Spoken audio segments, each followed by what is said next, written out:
Yo, what is going on, guys? Aspect Game back once again in StarT technology. This mod pack is a modern 1.20.1 GregTech skyblock that has not just one, but 3 stargates in it. The third gate is coming in a large update which is going to release very soon, so I really wanted to try things again and try to craft some gates myself.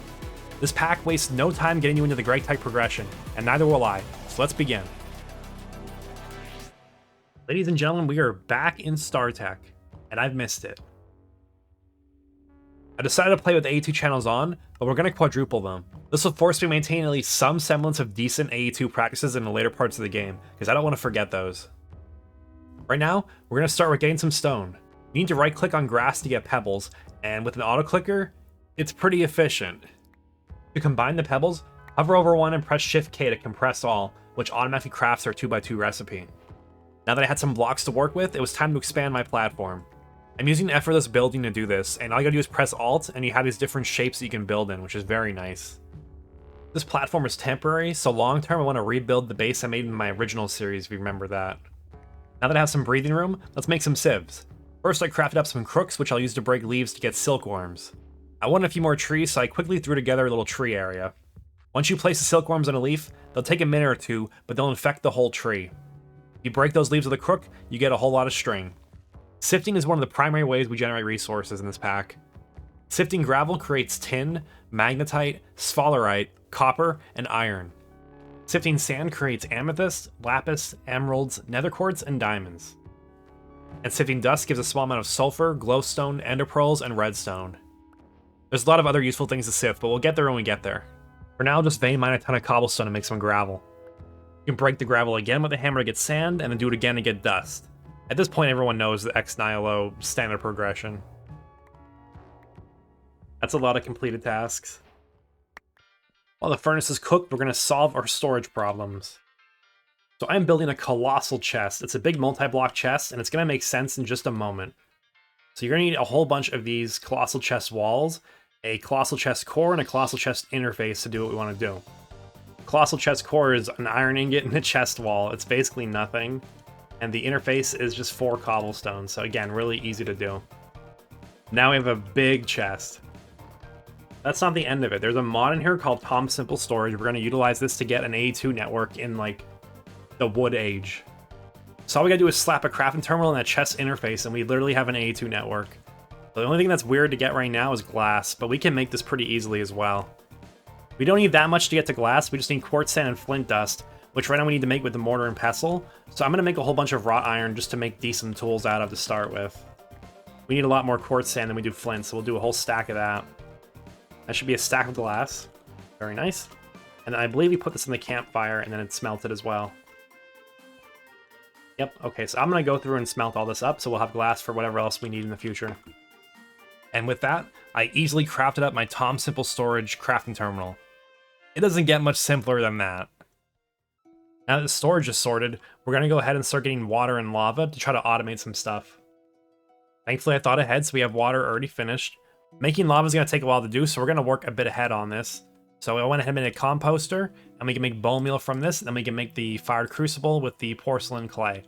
I grabbed some oak leaves, and you can just auto-click it through.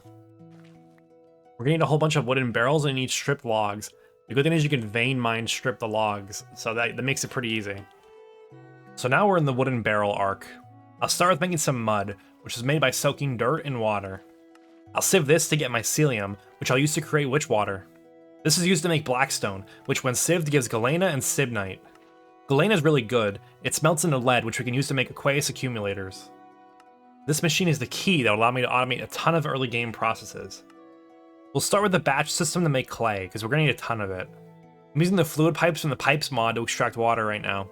There's other ways to do this, but I just found it to be the simplest. With clay at least partially automated, we can start making the bajillion bricks that we need for all the early game multis. One more thing we can do right now is to start buffering witch water. It can take a while to make, so it's good to buffer it before we need it. At some point, I did remember to set up my lava, so now we can make cobblestone automation. You can put water and lava together in a stone barrel, and it makes free cobble. If you notice the lava is not consumed, then we just gotta set the circuit to 0.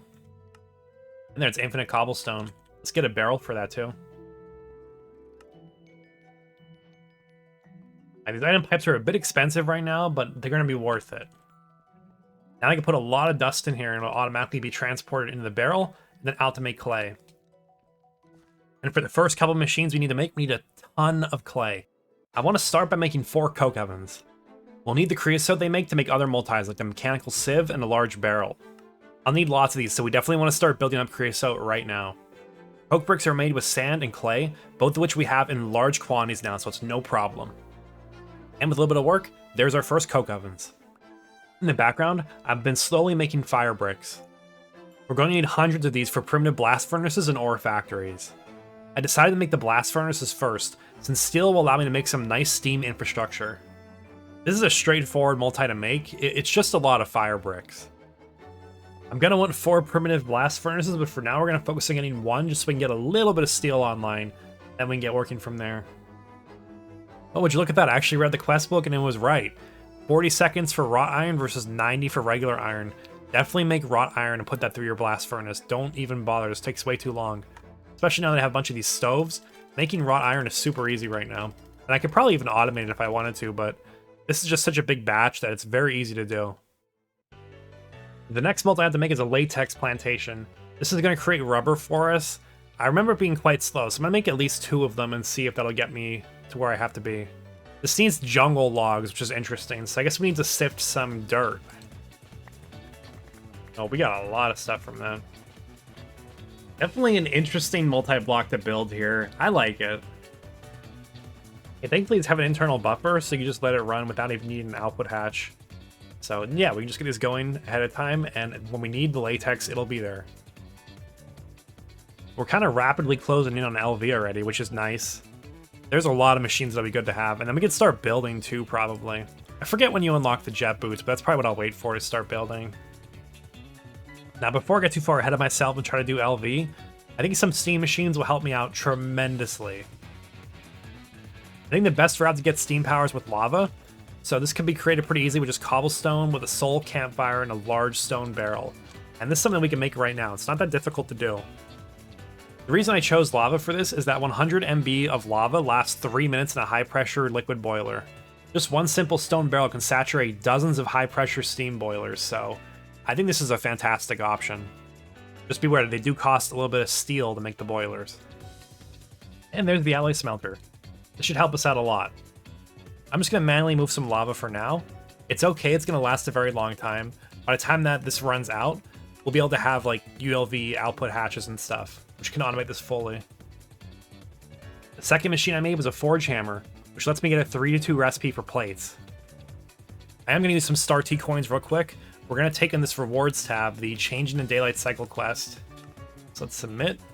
And now we're going to disable the daylight cycle just because I'm tired of all that. I had the exact number of coins I needed, so we can also disable the weather. My third steam machine is an extractor. Actually, that's a lie. I didn't make a steam oven, but it's really bad, so we're going to ignore that. But this extractor will help me to make rubber so I can make the ULV input and output buses and hatches. And now we can automate all of our setups fully. Using my new hatches, I made a quick automation setup for Tokoi spores. This is very simple. So I teed off on the Witchwater system and sent it into a ULV input hatch. And all that it does is it goes into a large barrel with the Tokoi spore in the controller, and it makes infinite spores, so easy enough. When you smelt these twice, they make sticky resin, which we need for circuits. We're starting to run into a big bottleneck though. I need a lot more smelting capacity than I currently have, and I'm tired of making charcoal. I've been avoiding it, but there's a really great way to fix this problem with Create. And our solution is bulk blasting. So if you're not familiar with this, this is a way to cook items extremely fast and honestly in an overpowered way. I'm going to drop all these spores in all at once, and you're going to see that they just drop down below at the chute, and they fall in front of this encased fan. This is blowing air through a lava block, which is going to start smelting items extremely fast. We're already done, it's been like 10 seconds. Now the important thing with this setup is the filters. So on the brass funnel, you can place these little filters here. On this one, we have an attribute filter. This will allow 2 specific items through the filter. If they cannot be smelted, or if they're specifically forged slime balls. That's because of an annoying exception. If you drop an item through a chute once, you can't double smelt it. So in the case of the Tokoi spores going to slime balls, you have to first smelt it into slime balls, and then I made a second system, which is literally only for smelting slime balls. And by the way, this is powered by a single water wheel and nothing else, so it's pretty good. That's the first time I've ever seen that happen in like hours of running this, by the way. With the sticky resin, we can now make circuit boards. There's another thing off the list to make LV circuits. These LV circuits are going to take a ton of 1x copper wire, which is at least a little bit less expensive to make because of our forge hammer. To get to the basic wire mill, all I really need is an energy converter, the wire mill itself, and I'm going to use a couple Sterling dynamos to start with. The reason I'm playing is just to see how many LV circuits I need, which is only 3, so we'll make 3 with these bottom-of-the-barrel terrible recipes, and we'll start making better recipes ASAP. The next component is vacuum tubes, which needs 1x copper wire, steel bolts, and glass tubes. I'll make the glass tubes my alloy smelter. It's a slow recipe, but at least it's 1-to-1. That means all that's left is resistors. And there is a small problem here. These require a lot of paper. I'm going to take a small detour to make a large farm. This ended up very simple. All you gotta do is put in enough of the input into the controller, and then it just produces it automatically. So we already had some sugarcane grown, and every 40 seconds we'll get 20 of it, so not bad at all. Now we just need fine copper wire, which is like pretty painful to make right now. We'll just make a little bit to get it over with and hope that's all that we need. And there we go, we're ready to make our first electronic circuits. There's one more component I need to actually finish off this beginning chapter, and that is these soul-infused wires. This is made in an alloy smelter with soul sand dust and an invar ingot. It's at least 1 invar for 3 soul-infused ingots, but I still need a lot more nickel, so I'm processing down some more iron right now to make that. That's good enough. We'll make a 4x converter and use a couple cables till we get the wire mill. Now we can make our first LV machine hull. It's pretty easy, 1x tin cables, not a big deal. LV machine casing, just a bunch of steel, then wrought iron and a little bit more steel. So we're gonna make a couple of these right now. 3 is good enough. This will get me a converter, wire mill, and a bender. We're gonna start with the 4 amp converter, so let's make that. So again, the first machine we're gonna make is a wire mill, just because it's so painful to have to cut plates into wires. That's 4 motors and then not much else, so we can craft that. Only problem is we need a way to power this. The quick and dirty solution is a Sterling dynamo. We're gonna make some of these. I'm gonna make 2 of them. I really don't know how much power they're gonna make right now, but we're just gonna figure it out and see how it goes.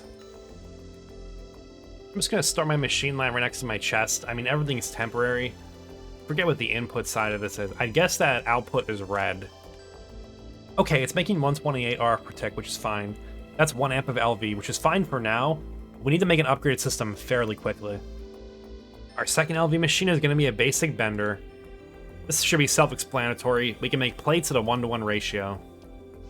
Our third machine is gonna be a lathe, which is actually really generous in this version because you actually get 2 rods for every ingot. And then just because it's so cheap, we'll make a polarizer too.